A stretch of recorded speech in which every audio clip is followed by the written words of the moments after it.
नमस्कार, मेरा नाम है अमिताभ और दृष्टि आईएएस की इस नई वीडियो में स्वागत है आपका। आज हम बात करेंगे प्लैटिनिस्टा गैंगेटिका, जिसको हम सामान्य भाषा में गंगा नदी के डॉल्फिन के नाम से भी जानते हैं। 2009 में इसे राष्ट्रीय जलीय जीव घोषित किया गया, जो कि अमूमन भारत, नेपाल और बांग्लादेश में पाई जाती है। भारत की अगर बात करें तो यह गंगा, ब्रह्मपुत्र और मेघना नदियों में पाई जाती है और IUCN की संकटग्रस्त श्रेणी में शुमार भी है। इस लिहाज से हाल ही में एक पहल की गई है, जिसके तहत 18 दिसंबर 2024 को गंगा नदी डॉल्फिन को एक पहल के तहत आर्गोस प्रणाली के द्वारा, जो कि उपग्रह आधारित एक प्रणाली है, इस पर टैगिंग की गई है, जिसकी सहायता से इसको अब ट्रैक किया जा सकेगा, इसके संबंध में जानकारी जुटाई जा सकेगी और आगे इसके संरक्षण का प्रयास और पुख्ता हो सकेगा। 5 अक्टूबर को इस लिहाज से, इसके संरक्षण के लिहाज से राष्ट्रीय गंगा नदी डॉल्फिन दिवस के रूप में भी हम मनाते हैं। तो आज के इस वीडियो में हम समझेंगे कि डॉल्फिन का जो संरक्षण है, उस दिशा में यह जो कदम है, जो टैगिंग की गई है, भारत में पहली बार की गई है गंगा नदी डॉल्फिन की। अगर गंगा नदी डॉल्फिन की सिर्फ बात करें तो भारत ही नहीं, विश्व में पहली बार ये हुई है घटना। तो ये अपने आप में एक महत्वपूर्ण घटना है। इसमें क्या होता है, इसके क्या लाभ होंगे, सारे बातों के निहितार्थ क्या है, इस प्रसंग में आज हम ये समझने की कोशिश करेंगे। तो गंगा नदी डॉल्फिन की टैगिंग, इस शीर्षक के अंतर्गत आज हम सबसे पहले चर्चा के बिंदुओं की बात कर लें। खबर क्यों चर्चा में है? क्योंकि इसकी टैगिंग भारत में पहली बार हुई है, इसलिए ये चर्चा में है। साथ ही है क्या होती है टैगिंग, इस प्रक्रिया को समझते हैं। अब गंगा नदी डॉल्फिन, इसके विषय में भी कुछ तथ्य होंगे जो आपके लिए जानना जरूरी है, आपके परीक्षा के लिहाज से भी। अंत में एक अभ्यास प्रश्न होगा, जिसकी जिम्मेदारी आप पर होगी इसका जवाब देने की। सामान्य अध्ययन के प्रश्न पत्र 3 से जोड़ के आप इसको जैव विविधता के खंड से संबंधित करके देख सकते हैं। चर्चा के बिंदुओं के बाद हम अपनी चर्चा शुरू करेंगे, लेकिन उससे पहले आपके लिए सूचना है कि अब UPSC का हब मुखर्जी नगर नहीं, नोएडा होगा, क्योंकि दृष्टि IAS अब नोएडा में शिफ्ट हो चुका है। आपको बता दें, हमारा पता है C171/2 block A sector 15 Noida UP। यहाँ पर हिंदी अंग्रेजी दोनों माध्यमों में एडमिशन प्रारंभ है। UPSC GS फाउंडेशन बैच की बात करेंगे। प्रयागराज में 2 जनवरी 2025 से हिंदी माध्यम का बैच शाम 6 बजे, इंग्लिश मीडियम का 5:30 बजे। वहीं लखनऊ की बात कर लें तो 23 दिसंबर से सुबह 11:30 बजे और नोएडा में 16 जनवरी से सुबह 11:30 बजे से ये नए बैच प्रारंभ हो रहे हैं। इसमें एडमिशन आप ले सकते हैं। साथ ही साथ अगर विस्तार से आप जानकारी चाहते हैं नोएडा के संबंध में तो 9311406440 पर कॉल कर सकते हैं। बात करते हैं खबर चर्चा में क्यों है। तो why the first ever satellite tagging of a Ganges dolphin in significant. अब इसका महत्व क्या है, इस बात को हम समझते हैं। तो दरअसल गंगा नदी डॉल्फिन पहली बार यह हुआ है कि 18 दिसंबर 2024 को असम राज्य में, यह भी तथ्य आप याद रखेंगे, वहां पर यह टैगिंग शुरू की गई है।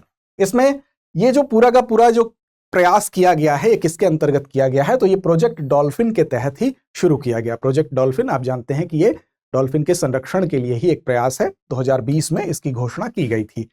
पर्यावरण, वन और जलवायु परिवर्तन मंत्रालय के द्वारा, उसी की अगुवाई में इसकी शुरुआत हुई है और भारतीय वन्य जीव संस्थान जो है उसके द्वारा इसका क्रियान्वयन किया गया है। तो इसकी वजह से इसकी चर्चा हो रही है।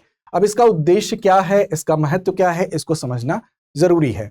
तो देखिए, जो आवास संबंधी इनकी आवश्यकताएं हैं, आखिर इनकी संख्या क्यों कम हो रही है, संकटग्रस्त स्थिति इनकी क्यों बनी हुई है, तो इसको समझने के लिए ये जरूरी है कि इनकी आवास के संबंध में क्या आवश्यकताएं हैं, और वो हम तभी जान सकते हैं जब इनकी गतिविधियों पर हम नजर रखेंगे।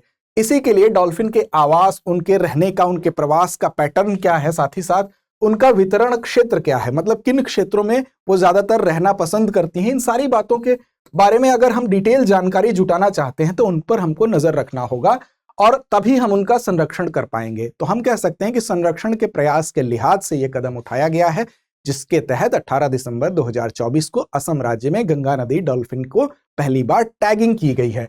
अब इसके व्यवहार को भी हम जान पाएंगे, इसकी एक्टिविटी को समझेंगे और ये फिर हम समझ पाएंगे कि इनकी सुरक्षा के लिए वो कौन से प्रयास हैं जो कि हम बेहतर तरीके से उसके लिए काम कर सकते हैं, आगे कदम उठा सकते हैं। अब ये, जैसा कि आप जानते हैं, जो डॉल्फिन होती है वो नदी पारिस्थितिक तंत्र के लिए एक महत्वपूर्ण कड़ी के रूप में भी जाना जाता है इसको, क्योंकि ये वहां के स्वास्थ्य के इंडिकेटर के रूप में भी देखा जाता है, कीस्टोन प्रजाति के रूप में भी इसको देखा जाता है। तो इसलिए भी इसका इंपॉर्टेंस ज्यादा है। इसीलिए इसमें एक टेक्निकल रूप से हम कह सकते हैं कि एडवांस टेक्निक के माध्यम से एक पहल की गई है, जिसमें कि आर्गोस प्रणाली, ये जो सिस्टम है, इसको आर्गोस प्रणाली के अनुकूल हल्के उपग्रह टैग का यहां पर उपयोग किया गया है, जिससे कि डॉल्फिन की गतिविधियों में कोई बाधा भी ना आए और हम उनको मॉनिटर भी कर सकते हैं। अब हम समझते हैं कि ये प्रणाली क्या होती है। तो देखिए, जो आर्गोस प्रणाली है, आर्गोस उपग्रह आधारित स्थान और डेटा संग्रहण प्रणाली है। इसका मतलब कि डॉल्फिन को कुछ चिकित्सकीय लोगों के रहते हुए उनमें एक कोई चिप या कोई भी ऐसी मशीनरी फिट की जाती है जिससे कि उनकी गतिविधि पर कोई असर ना पड़े और उपग्रह के आधार पर उसको मॉनिटर किया जा सकता है इस प्रणाली के अंतर्गत। तो ये एक उपग्रह आधारित प्रणाली है जो ट्रांसमीटर वाले किसी भी वस्तु की जानकारी दुनिया में कहीं भी इकट्ठा इसकी सहायता से किया जा सकता है। 1978 में फ्रांस और अमेरिका के द्वारा संयुक्त रूप से इसको शुरू किया गया था, इस प्रणाली की शुरुआत की गई थी। इसकी विशेषता क्या है? विशेषता यह है कि तो वैश्विक कवरेज होता है इसके अंतर्गत। इसका मतलब कि पूरे विश्व में कहीं भी किसी भी कोने में अगर कोई ऐसी चीज है जिसमें कि कोई चिप या कोई ऐसा संयंत्र फिट कर दिया जाए तो उपग्रह के आधार पर उसके डेटा को कम समय में एकत्रित किया जा सकता है और उन गतिविधियों को देखा जा सकता है। तो इसमें जैसे आप देखें समुद्र में कोई बीच बीच समुद्र का एरिया काफी बड़ा होता है, कोई तैरता जहाज है तो उसको ट्रैक किया जा सकता है, कोई भूभौतिकीय डेटा है जैसे कि ज्वालामुखी की घटना कहीं हो रही है, तापमान, दबाव, समुद्र का स्तर है मापना है, तो इन सारी चीजों की निगरानी की जा सकती है। कोई पशु प्रवास है, अगर पशु प्रवास जैसा कि डॉल्फिन के केस में आप देख सकते हैं, चाहे वो डॉल्फिन हो या कछुआ हो, इसको ट्रैक करने के लिए भी इसका इस्तेमाल किया जा सकता है। इसके अलावा भी अगर कहीं कोई खतरनाक परिवहन हो रहा है, कोई ऐसा परिवहन हो रहा है जिसमें कि कोई निषिद्ध वस्तु ले जाई जा रही है तो उसको ट्रैक किया जा सकता है। सेलबोट अभियान ट्रैकिंग का मतलब लंबी नाव यात्रा जो होती है उनको भी मॉनिटर किया जा सकता है। मछली पालन अगर कहीं हो रहा है तो अवैध मछली पालन की घटना या कहीं ऐसी जगह पर जहां खतरा है वहां नहीं करना है तो इसके लिए भी मछली पकड़ने की गतिविधियों पर नजर रखने के लिए भी इस्तेमाल हो सकता है। दूरस्थ सिस्टम नियंत्रण का मतलब दूर से ही हम चीजों को, स्थानों पर को, उपकरणों को नियंत्रित कर सकते हैं जो किसी दूर स्थान पर स्थित है, फिर भी इस पे कंट्रोल किया जा सकता है।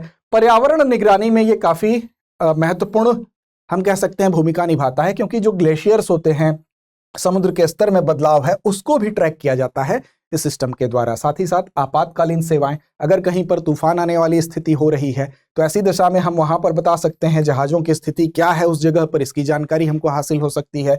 और चूंकि ये तेजी से डेटा डिलीवरी होता है, कुछ ही घंटों के भीतर डेटा ट्रांसफर हो सकता है, सारी गतिविधियां, सारी जानकारी मिल सकती है, इसलिए काफी उपयोगी है। तो ऐसी दशा में चूंकि जो हम बात कर रहे हैं अगर डॉल्फिन की, तो डॉल्फिन आप जानते हैं कि स्तनधारी है और ये सांस लेने के लिए पानी के अंदर लंबे समय तक नहीं रह सकती है, तो 30 से 120 सेकंड के बाद इसको बाहर आना होता है, लेकिन फिर ये अंदर चली जाती है। तो ऐसी दशा में इसकी ट्रैकिंग जब तक हम बेहतर तरीके से नहीं कर पाएंगे तब तक इसके बारे में विधिवत जानकारी हमको हासिल नहीं होगी।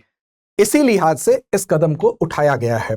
अब आगे अगर हम देखें गंगा नदी डॉल्फिन के बारे में कुछ तथ्य देखें तो जैसा कि आप जानते हैं कि 2009 में इसको राष्ट्रीय जलीय जीव भी घोषित किया गया था। यहां तक कि असम में इसको राष्ट्रीय राज्य जलीय जीव भी घोषित किया गया है। इसका वैज्ञानिक नाम क्या है? तो प्लेटनिस्टा गैंगेटिका इसका वैज्ञानिक नाम है। स्थानीय स्तर पर इसको अलग अलग नामों से भी जाना जाता है, जैसे सूस, सुईस, सुसु इत्यादि नामों से भी इसको जाना जाता है।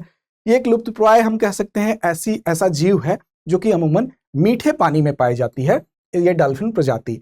और इसका वितरण अगर हम देखें तो मुख्य रूप से नेपाल, बांग्लादेश में और भारत में। बांग्लादेश में कर्णफुली सांगू नदी के में ये पाई जाती है और अगर भारत की बात करें तो गंगा, ब्रह्मपुत्र, मेघना में पाई जाती है। साथ ही नदी पारिस्थितिक तंत्र के स्वास्थ्य का भी ये द्योतक होती है। इसका मतलब हम कह सकते हैं कि ये बताती है कि किसी स्थान का, नदी का स्वास्थ्य कैसा है। अगर ये पाई जाती है तो ये अच्छे स्वास्थ्य का संकेतक है। अगर इसका पाया जाना प्रभावित है, इसकी संख्या कम हो रही है, इसका मतलब कि वहां नदी में प्रदूषण का स्तर बढ़ रहा है।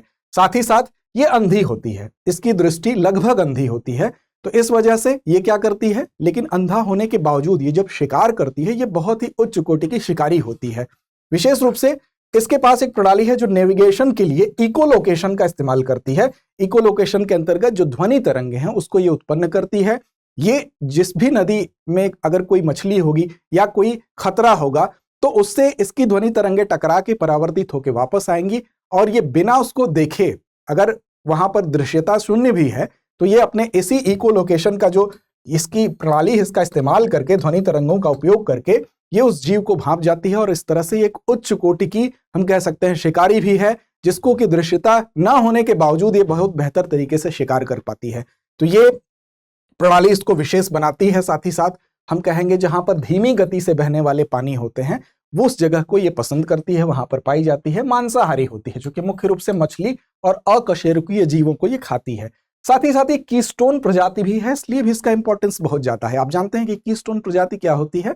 ये एक अहम कड़ी होती है किसी भी पारिस्थितिक तंत्र के लिए, जो भी कीस्टोन प्रजाति होगी। जैसे आप जानते हैं बाघ बाघ की बात करें तो जंगल में अगर बाघ नहीं होगा तो वहां का पारिस्थितिक जो बैलेंस है, संतुलन है, वो प्रभावित होगा।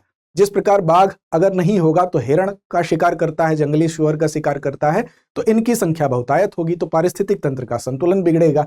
ठीक उसी प्रकार ये भी कीस्टोन प्रजाति है। जलीय जीवन की अगर हम बात करें, नदी जलीय जीवन की बात करें, वहां पर अगर हम कह सकते हैं कि इनकी संख्या प्रभावित होगी तो ये जिन छोटी मछलियों या जीवों को खाती हैं उनकी संख्या बढ़ेगी, प्रदूषण का स्तर नदी में बढ़ेगा। तो दूसरी साथ साथ बात यह है कि ये संकेतक प्रजाति भी है, पारिस्थितिक तंत्र के स्वास्थ्य का इंडिकेटर भी है। इनका कम होना इस बात का द्योतक है कि वहां पर प्रदूषण का स्तर, वहां पर मानवीय हस्तक्षेप या दूसरे प्रकार की प्रदूषक गतिविधियां बढ़ रही हैं। तो ये मीठे पानी के लिए, पारिस्थितिक तंत्र के लिए हम कह सकते हैं कि स्वास्थ्य के इंडिकेटर के रूप में भी जानी जाती हैं।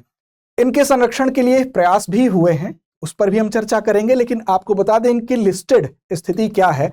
तो अंतर्राष्ट्रीय प्राकृतिक संरक्षण संघ अर्थात IUCN में ये लुप्तप्राय कंडीशन में, संकटग्रस्त कह लीजिए, लुप्तप्राय इसके अंतर्गत सम्मिलित हैं। और भारतीय वन्य जीव संरक्षण अधिनियम 1972 के अनुसूची 1 में लुप्तप्राय प्रजातियों में अंतर्राष्ट्रीय व्यापार पर जो कन्वेंशन है, साइट्स में परिशिष्ट 1 में, प्रवासी प्रजातियों पर जो कन्वेंशन है उसमें परिशिष्ट 1 में सम्मिलित हैं। यहाँ पर इंडेंजर्ड से आप कंफ्यूज नहीं होंगे, लुप्तप्राय से कंफ्यूज हो जाएंगे, बेसिकली संकटग्रस्त श्रेणी में ये हैं, याद रखिएगा।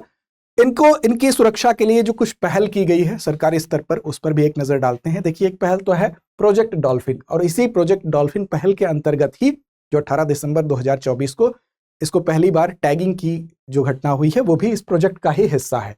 तो भारत सरकार की एक संरक्षण परियोजना है, 10 वर्ष इसकी अवधि है, लंबी अवधि है। इसकी घोषणा PM मोदी के द्वारा 2020 में की गई थी, 15 अगस्त 2020 को। इस परियोजना के लिए जो नोडल मंत्रालय है वो पर्यावरण, वन और जलवायु परिवर्तन मंत्रालय है। दूसरी पहल के तौर पर विक्रमशिला गंगा डॉल्फिन अभयारण्य को आप देख सकते हैं, जो कि भागलपुर में, बिहार में स्टैब्लिश किया गया। इसमें अगर बात करें तो 60 किलोमीटर लंबे क्षेत्र में यह फैला है और 1991 में स्थापित हुआ था। इसका उद्देश्य भी है कि गंगा नदी में जो डॉल्फिन है उसकी सुरक्षा की जाए, और भारत का एकमात्र डॉल्फिन अभयारण्य भी है। देश में ऐसा संरक्षित क्षेत्र है जो डॉल्फिन के लिए हम कह सकते हैं कि समर्पित है। साथ साथ आपको बता दें कि इनके ऊपर जो खतरे हैं, उन खतरों में आप देखेंगे विशेष खतरा क्या है कि जो मछलियों को पकड़ने के लिए जाल होता है, कई बार ये उसमें फंस जाती हैं। कई बार इनका अवैध शिकार भी किया जाता है, क्योंकि इनसे एक तेल निकलता है और वो तेल बेसिकली इस्तेमाल होता है मछलियों को आकर्षित करने के लिए। साथ साथ औषधियों में भी उसका इस्तेमाल होता है। इसके अलावा जो बैराज बनाए जाते हैं, बांध बनाए जाते हैं, तटबंध बनाए जाते हैं, उससे भी इनका स्थान, रहने का, आवास का जो क्षेत्र है वो प्रभावित होता है। इसके अलावा प्रदूषण, विशेष रूप से जो अपशिष्ट होते हैं जो नदियों में मिलते हैं जाकर, कीटनाशक होते हैं, सीवेज, और साथ साथ जो नदियों में ज्यादा मानवीय हस्तक्षेप होता है, जो यातायात होता है, उससे भी इनके ऊपर संकट हो रहा है। कुल मिला के इस संकटग्रस्त स्थिति से उबारने के लिए ही ये 18 दिसंबर 2024 को असम में जो टैगिंग की पहल की गई है, ये इसके आधार पर संबद्ध सूचनाओं को जुटाकर और एक मजबूत आगे की नीति बनाकर क्रियान्वयन करने के लिए ये कदम के रूप में देखा जा सकता है। तो इससे पहले कि अभ्यास प्रश्न की तरफ चलें, आपको बता दें कि संभव 2025 दृष्टि IAS आपके लिए लेकर आया है, जिससे कि आप अपनी तैयारी को और बेहतर बना सकते हैं, परीक्षा की राह को आसान कर सकते हैं, सफलता की राह को आसान कर सकते हैं। इसमें होंगे 10 दैनिक प्रीलिम्स अभ्यास प्रश्न, विगत वर्ष के प्रश्नों के PYQ के गहन विश्लेषण के आधार पर इनको तैयार किया गया है। साथ ही 2 दैनिक मेंस के अभ्यास प्रश्न भी होंगे। विस्तृत विवरण, वास्तविक समय रैंकिंग होगी। इसमें सामान्य अध्ययन और समसामयिक विषयों का संपूर्ण कवरेज होगा और सभी उम्मीदवारों के लिए ओपन एक्सेस होगा। तो इसका लाभ उठाएं, अपनी तैयारी को धार दें, सफलता की राह को आसान करें। चलते हैं अभ्यास प्रश्न की तरफ। तो आज का अभ्यास प्रश्न आपके लिए है, राष्ट्रीय गंगा नदी डॉल्फिन दिवस कब मनाया जाता है? विकल्प आपके सामने है, 5 जून, 15 अगस्त, 5 अक्टूबर या 25 दिसंबर। तो उम्मीद ही नहीं, विश्वास है कि इस प्रश्न का सही और सटीक जवाब आप जरूर देंगे। लड़ते रहें, अपने लक्ष्य की ओर बढ़ते रहें। डियर व्यूअर्स, अपने एग्जाम की तैयारी को और बेहतर करने के लिए हमारे चैनल को लाइक, शेयर और सब्सक्राइब करना न भूलें।